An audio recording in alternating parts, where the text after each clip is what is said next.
네, 안녕하세요. 사회적 기업 플라워럼프 대표 박종배입니다. 오늘은 다육식물의 관리법과 그 환경에 대해서 알아보도록 하겠습니다. 우선 다육식물은요, 잎이나 줄기가 두터운 조직을 다육식물이라고 합니다. 그래서 잎이 이렇게 얇은 식물이 있죠. 그런 식물들은 다육식물이 아니에요. 다육식물은 이렇게 잎이 도톰하고 그 안에 수분을 많이 저장하고 있는 식물을 다육식물이라고 합니다. 우리가 알고 있는 다육식물은 선인장도 있고요, 호접란, 여러 가지 다육식물 이렇게 있습니다. 이 식물을 캠식물이라고 해요. 그래서 이런 식물들은 일반적인 식물과 증산작용하는 방식이나 아니면 산소를 흡수하고 이산화탄소를 방출하는 방식들이 반대 기작을 가지고 있어요. 그래서 캠식물이라고도 부르고 있습니다. 네, 집에 여러 가지 공기정화 식물들을 이렇게 두시면 좋은데, 그 중에서도 우리가 지금 배우고 있는 다육식물 같은 경우에는 침실에 두시면 굉장히 좋습니다. 여기 보시면 호접란, 선인장, 다육식물 이렇게 세 가지가 침실에 두면 좋다고 하죠. 왜냐하면 이런 식물들은 야간의 산소를 굉장히 많이 방출을 하는 특징이 있습니다. 자, 일반적인 식물들은요, 이렇게 낮에 해가 떴을 때 탄소를 방출을 하고요, 이산화탄소를 흡수를 하는 작용을 해요. 그리고 이제 야간이 되면은 호흡작용을 통해서 이산화탄소를 방출하고 산소를 흡수합니다. 그런데 선인장이나 다육식물 같은 경우에는요, 이렇게 낮에 반대의 기작이 있다고 설명을 했는데 이렇지도 않고요, 거의 숨을 안 쉬고 있다고 보면 돼요. 그냥 사람으로 따지면은 한낮에는 코 막고 눈 막고 귀 막고 가만히 있습니다. 그러다가 이제 오후 한 5시 정도가 되면은, 해가 진력쯤 되면은 그때부터 이산화탄소를 흡수를 하고요, 산소를 방출하는 작용을 하게 됩니다. 굉장히 신기하죠?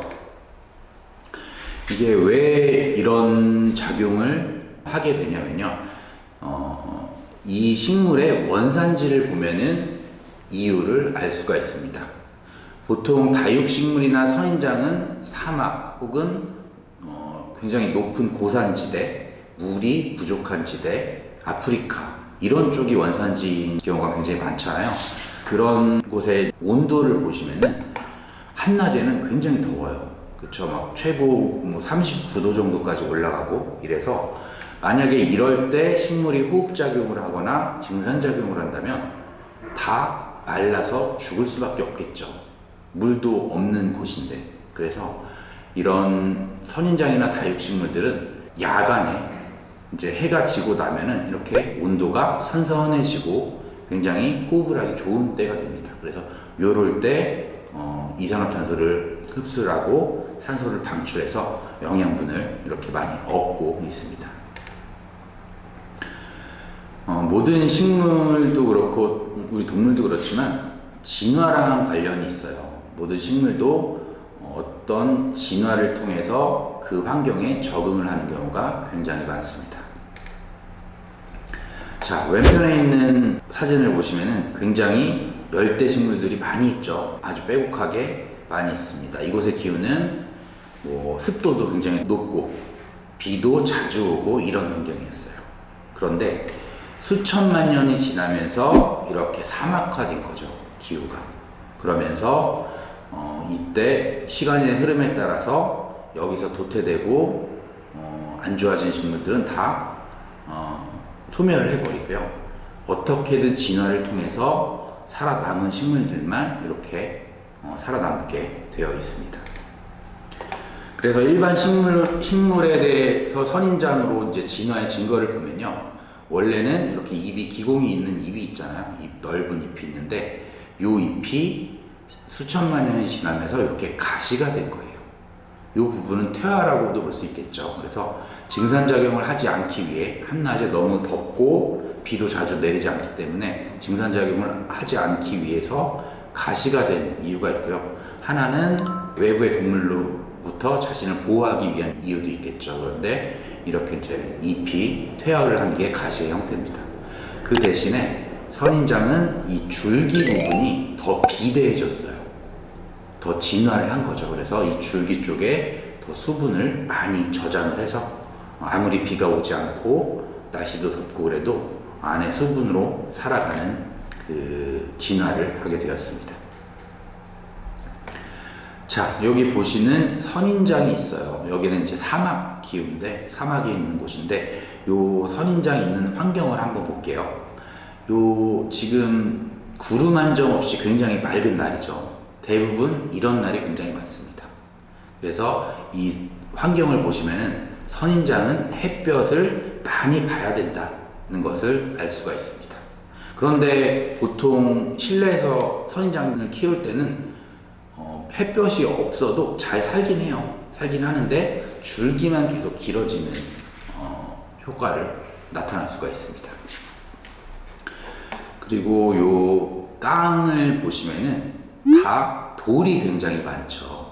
이 얘기는 만약에 여기 비가 왔을 경우에 물이 땅에 머금고 흡수가 되는 게 아니라 다 밑으로 금방 빠져버린다는 거예요. 그래서 이 환경을 보시면은 선인장을 심을 때는 이런 마사토나 아니면 배수가 잘 되는 그런 토양을 만들어 주셔야 된다는 그런 걸 알 수가 있겠죠.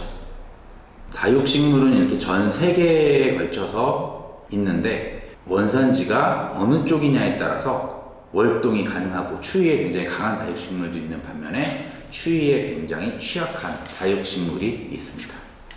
여기 보시는 이제 멕시코 고산지대죠. 고산지대는 굉장히 춥잖아요. 추운 서늘한 기후인데 그곳이 원산지인 식물들은 아무래도 추위에 굉장히 강합니다. 그래서 겨울에 월동을 하는 경우도 굉장히 많아요. 그런데 반대로 이쪽에 보시면은 아프리카 쪽이 원산지인 다육식물들이 있어요. 굉장히 추위에 약하고 더위에는 강한 그런 식물들이 되는 거죠. 네, 그런 원산지의 기후를 보시면은 다 사진과 보는 것 같이 비가 자주 내리는 환경이 아니에요. 이렇게 굉장히 메마른 환경에서 자라고 있습니다. 그리고 보통 이런 아프리카 쪽은 우기와 건기로 나뉘어요. 말 그대로 우기에는 6개월 정도 비가 계속 내립니다.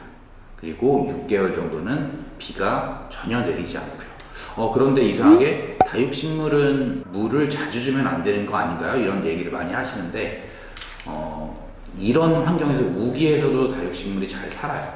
그 이유가 아까 말씀드린 대로 땅이 물을 흡수하는 그런 토양이 아니고요. 금방 다 빠져버리는 토양이기 때문에 물을 금방 흡수를 하지 못해서 이렇게 잘 살 수가 있는 겁니다. 그래서 우리가 그 화분에다 다육식물을 심어줄 때도 그래서 마사토를 많이 섞어주는 이유가 바로 배수 때문에 그렇게 많이 섞어주게 되는 거죠. 네, 우리가 이렇게 화분 안을 볼 수 없지만 화분 안을 이렇게 보면은 고상, 액상, 기상이라고 해서 토양의 3상이라고 있습니다. 고상은 말 그대로 이제 마사토나 흙의 입자고요. 액상은 수분이 얼마나 함유가 되어 있느냐. 기상은 이 안에 공기층이 얼마나 형성이 되어 있느냐입니다. 그래서 이 배합이 어떠냐에 따라서 식물이 자라는 게 다 달라지게 되는 경우가 많아요. 보통 이제 다육식물을 키우실 때 햇볕이 굉장히 많이 드는 곳에 두는 게 좋다고 했죠. 그런데 햇볕을 많이 보지 않는 곳에 둬도 다육식물은 잘 삽니다. 생존력이 월등하기 때문이죠. 그래서 여기 사진 보시는 사진과 같이 이렇게 햇볕을 못 보면은 줄기만 계속 길어지는 경우가 있어요. 이런 경우는 조금 피해 주셔야 되는 경우입니다. 자, 이 사진은 에케베리아라는 식물을 이렇게 그 햇볕을 많이 보여준 식물과 적게 보여준 식물을 비교를 한 거예요. 왼편에 있는 식물은 2주 동안 실외에 있었죠. 그래서 아주 햇볕을 많이 본 에케베리아입니다. 그런데 반대로 여기 오른편에 있는 식물은 2주 동안 햇볕을 보여주지 않고 실내에 있던 식물이에요. 차이점을 좀 비교가 가능하실까요? 예. 2주 동안 실내에 있는 식물은 녹색 잎으로 점점 변하죠. 그런데 2주 동안 실외에 있는 식물은 계속 이렇게 붉은색이나 아니면은 흑색으로 변하게 됩니다. 이 이유는 모든 식물은 녹색일 때 광합성 작용을 하게 돼 있어요.